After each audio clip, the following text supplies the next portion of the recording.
And we're back. It is Friday, the 1st of February 2019, around about 5 o'clock in the morning.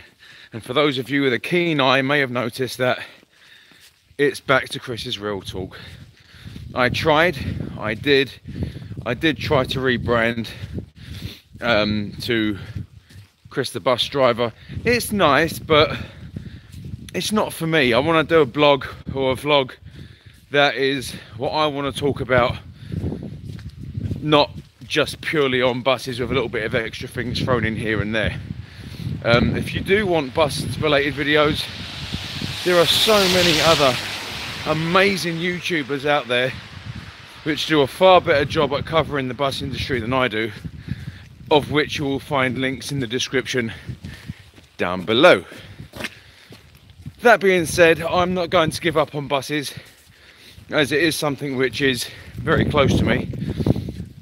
But let's get things started, shall we? Oh, one other thing is the Chris's Real Talk logo is in the process of changing. I have changed it once. I need to fine tune the colours and tweak a bit here and there, and it's going to become something permanent, not something that's going to be changed every now and again. I just want to get it perfect, so I'm playing around with it at the moment. So anyway, let's talk snow. Let's talk snow. Let's talk snow. Now, yes, as you probably guessed, it is cold. It is snowing, and I'm English. But this isn't that bad. It isn't that bad. It's just a light dusting, and it kind of makes me, how can I put it? I am almost ashamed sometimes to call myself a British citizen, because we bitch about everything. We bitch about heat. We bitch about cold. We bitch about how wet it is outside. This is a light dusting. I'm still walking to work. It does not faze me in the slightest. It's just a little bit of snow. When I was a kid, I remember it snowing 10 times harder than this. Absolutely so heavy. And this is nothing. Another thing which annoys me is how the local councils have taken it upon themselves to grit the roads. Now, don't get me wrong, they should be gritting the roads. Vinny, how you doing? I'm keeping it real. I am keeping it real. I have to go back to Chris's Real Talk. It's become a brand in itself as far as I'm concerned. But no, we bitch about cold, and look at America. You've got Chicago. I looked at the weather yesterday on my phone for Chicago. -26. And that's not even the coldest it's been. Okay. Now we've got a light dusting at the moment. Guarantee it brings everything to a damn standstill. I guarantee it. You see. And then what happens?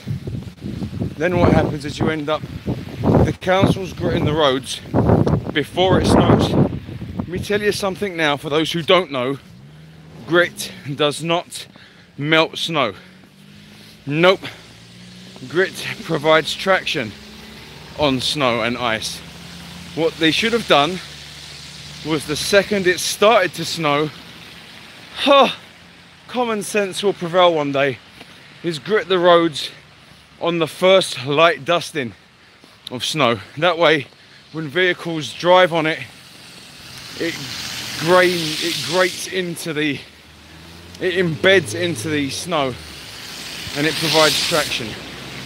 Because if you grit the road before it snows, all it does is get snowed on and covered up. But let's talk about weather anyway, because it's what us British, us English people love to talk about, is the weather. So let's get cracking with it. So I'm talking about snow, I'm talking about cold. It is, and don't get me wrong, It is cold, no doubt about it, but it's not that cold, not by a long shot. Like I said, I remember it snowing 10 times as much when I was a kid and having to go to school in it, and this was every year, you see. And some would argue that it's global warming. We haven't had snow the way you're describing it for so long because of global warming. Well, I don't want to disappoint you too much, but it's not because of global warming. It's just the way the weather works. You see, 20 to 25 years of different weather is nothing compared to the billions of years the earth has been here. Just because we've noticed the difference in a 20-year stint, which to the earth is probably 0.000000001 of its existence, is nothing really. You know, we got heat waves in Australia. We had wildfires in America last year. You know, can we call this global warming? No, not really. In fact, we can measure actual record amounts of ice forming at the ice caps at the either end of the poles. You know, so I'm not disputing that climate change is happening. You know, climate change happens all the time. It's called the seasons. You know, it gets cold in the winter and it gets hot. The thing is, the reason why people are starting to bleat on about the weather now is because it was so bad back then, and we've had it relatively easy over here for the last God knows how many years. People have actually attributed that to global warming. But it makes you laugh. It's like, because it was super cold, like super cold, like there's even pictures up to 50 odd 60 years ago of deep snow. And then you look at 2019, it is what it is. People whinge about it. It's not because of global warming that the snow is not as heavy as it used to be. It's because we've actually become snowflakes. We've actually become what we're afraid of. Snowflakes is what it is. We haven't had snow that heavy for so long that we've actually become afraid of what we do with it. You know? I mean, look at Canada. They deal with snow relatively well. They don't bitch about it. I'd say the same for Alaska. You know? And they've learnt to deal with it. You know, what you need really is a few snow plows, maybe a flamethrower, and some good old-fashioned grit and determination, and you can deal with it. And then you've got a road on a hill like this one, which has been untreated, and you've got idiots tear-assing down it because they think they know how to drive in it. Oh, you know. So that's my little rant about snow over. What I want to talk about now is I want to get a few things covered in Chris's Real Talk today, is homeless people. Now, don't get me wrong, I know there are a lot, and it is sad of how many people there are living on the streets homeless. But yesterday I witnessed something which actually pissed me off. It made me sick. It annoyed me to my core. And it's not the first time something like this has happened, because no, it has happened to myself, kind of. I've not been homeless, but I'll explain. Basically, I'm sitting in traffic in my bus, and I'm looking out of my near side window, which is the left hand side if people don't know what the near side is, and I can see a homeless man, or what looks like a homeless man, sitting on the floor with either a long t-shirt or a long jumper over his knees, with his knees tucked under his chin, and this thing is over his knees and it's coming down to his ankles. It's like what we used to do as kids and say, look, we've got a pair of boobs, that sort of thing. And it's cold outside. I mean, it must have been about -2, and he had no shoes or socks on. He had a rucksack with him. It looked like he hadn't eaten for a while, and his feet were swollen and red raw. And then a woman came up to him, and I thought, you know what a wonderful woman, because she actually had bought him from one of the shops nearby several pairs of socks. She'd noticed that he had no socks on his feet, and she bought him several pairs of socks because it's cold outside and she's a decent human being. And after she'd walked away, what he'd actually done was he didn't, you know, put them on his feet as you would imagine someone who is cold to do. No, not at all. He waits until she disappears, stands up and throws them in the bin. Why, you ask? Why? I don't know. Maybe he was only after money for whatever habit he may have had. I've had this same sort of experiences, very similar to there on Regent Street. There was a McDonald's. The McDonald's is actually gone now, but there was a McDonald's, and there was a homeless guy who I'd seen there on a regular basis sitting outside, and he looked like he didn't have 2 pence to rub together, you know, a bit of a starving Marvin. And I went into McDonald's and I'd bought myself a breakfast, and I thought, you know what, I'm gonna get this guy something to eat, you know. So I got him a McDonald's breakfast, double sausage and egg muffin meal with a hot chocolate. And I went back, I came outside, I gave this meal to this guy, and I was in my bus standing on the left hand side on Regent Street. I had about 15 minutes to depart, so I thought I'd eat my breakfast. So I stood inside the bus eating my breakfast, and I just glanced over, and this guy stood up and threw everything, including the drink, in the bin. And it just makes me, it annoys me, because there are people like myself, and there are other, you know, there's other people out there that go out on a limb to just have a little bit of kindness and compassion for people that are homeless. I mean, they're sitting there, they are begging. They are actually begging, you know. It's like, what do you actually want? Because I would rather buy a homeless person what they need rather than give them money. So what was he after? Was he after money? Probably. Ungrateful twat. You know, and the thing is, there's a lot of this in central London. People begging on the streets only after money. They don't want food. They don't want water. And the thing is, it annoys me because there are genuine homeless people which are grateful for that sort of thing. And especially in this weather. I mean, that guy threw away socks from H&M. Now, I don't own socks from H&M, you know, but I can only assume socks from H&M are pretty good. You know, I'm more of a Primark kind of guy because they're cheap. But no, this woman, she bought this homeless guy socks, and he threw them away. I thought, what an absolute twat biscuit, honestly. And the thing is now, if he is still out there, if he is still outside and it is snowing where he is, I bet he's wishing he had those socks now.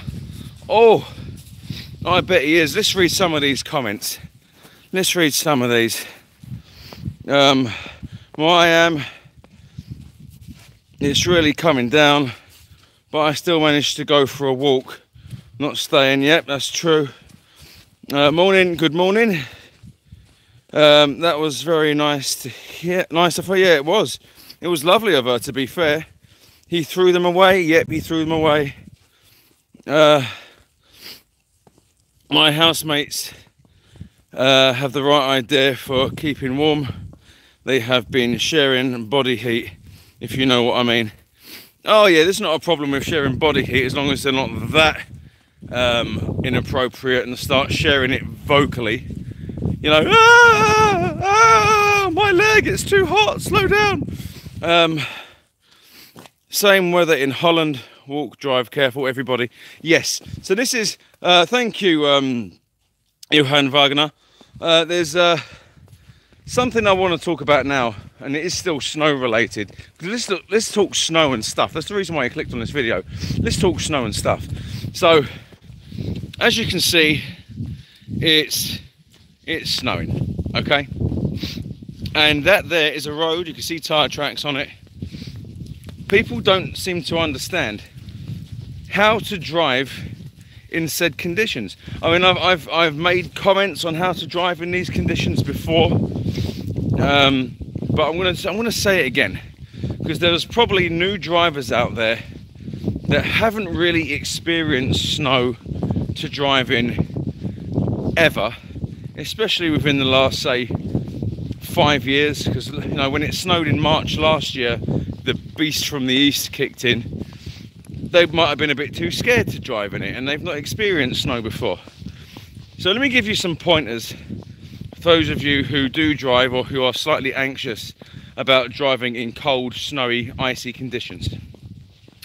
First of all, if you can afford them, and it's only if you can afford them, if you can get mum and dad to help you in any way, shape or form, get snow tyres or all-weather tyres fitted to your car. That, first and foremost, will help greatly.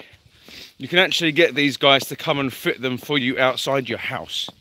I believe you should be looking at around about 120 on average for a 15 to 16 inch tyre each. So there's that. So get yourself some appropriate tyres.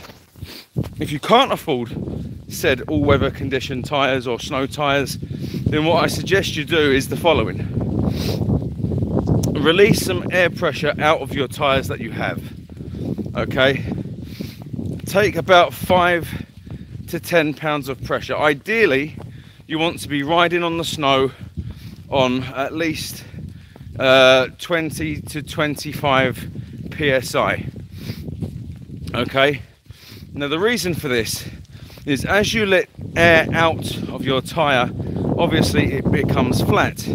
But what that's actually doing, it's creating a greater surface area over the snow, okay? Because the more air you have in your tyre, the more it's likely to cut through the snow as opposed to pressing against the snow and gaining traction. So let some air out of your tyres. If you have something which can measure your tyre pressure, great. Use that. Take your tyres down to between 20 and 25 psi, pounds per square inch.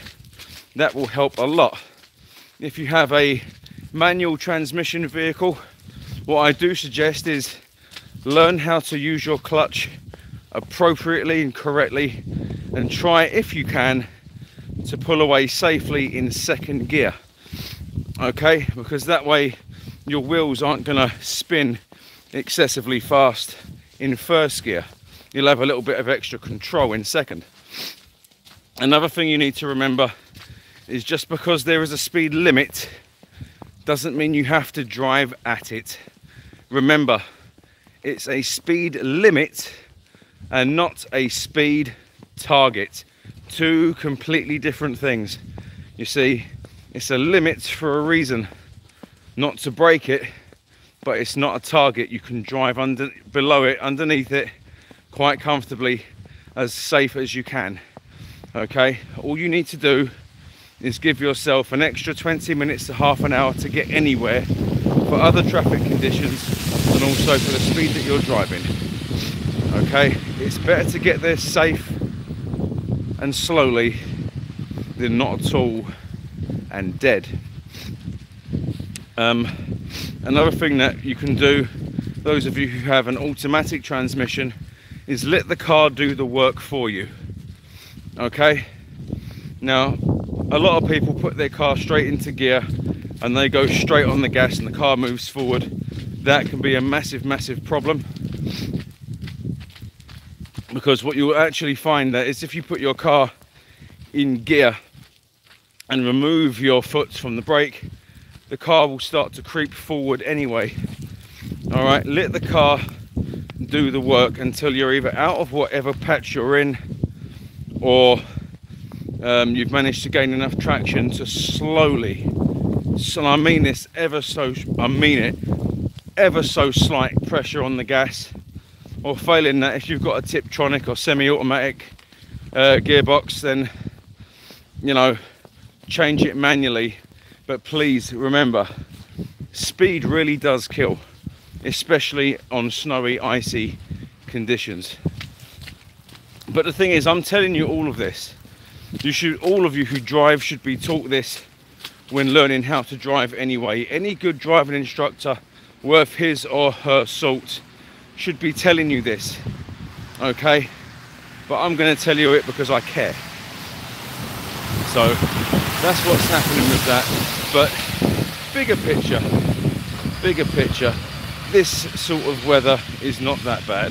It's only a little dusting of snow. It's just a tiny amount. I feel for the people in America at the moment, like Chicago, Ohio, you know, states across the Midwest that are suffering with snow of, you know, down to and below, sorry, minus 26. Who'd have thunk it, eh? Minus 26. I think the coldest I've ever known it here in the UK is a good minus 11. Negative 11. You know, that's as worse as it's got for me. And the thing is it's snowing here, it's turning to sleet, and sleet is nasty, it's rainy, and it turns whatever's on the road to slush, which means you have to have even more care and caution. But there you go, it is what it is. I mean, I actually want it to snow big, heavy chunks of snow. I want it to settle, I want it to become deep, and that's purely because I want my kids to enjoy it. I want my kids to enjoy the snow. You know, and when I was their age, when it snowed heavy, I had to go to school. So we didn't have snow days when I was at school. We went in every single day. But it is what it is, like I keep saying. We've become a nation of snowflakes because of a few snowflakes. That's pretty much it. We need to buckle down with it, get on with it, and stop whining about it. All you can do is the best you can without being a little bitch. So anyway, I am Chris. I am back with Chris's Real Talk. Let's read some more of these comments and then I'm gonna end this live stream. Look to be a grating today at work. Yeah, fair enough, I understand where you're coming from there. You're a fountain of knowledge, says Vinny. More of a fountain of something. RPG dude, good morning. Snow in Sittingbourne tonight, not as much. How deep snow in London at the moment? About a centimetre. It's rubbish. The Running Man N. Oh, hello to you too. Be aware that many normal spots, the extra profile, give extra power. Yep, this is very true. This is very true. Thank you very much, Johan Wagner. So anyway, I am Chris. You are watching Chris's Real Talk. I am back. The logo is going to change over the next couple of days. Keep an eye out for it though. One thing I am going to apologise for yesterday though, before I do go on a short one, is I nearly got run over yesterday by a minicab driver. I'm not going to apologise for calling him out to the company that he works for, because I've got a bee in my bonnet about all minicab drivers, or 99.9% of them. I was looking where I was going. I had right of way as I was already halfway across the road. He was nowhere near me when I started crossing. He was driving inappropriately for the conditions of the road, which were icy, and he did not indicate. However, the language that I used was a little bit of a sore subject for a few people. For that I do apologise for the language, but not for the reaction. So there we go. Chris's Real Talk back later in the week. Take it easy.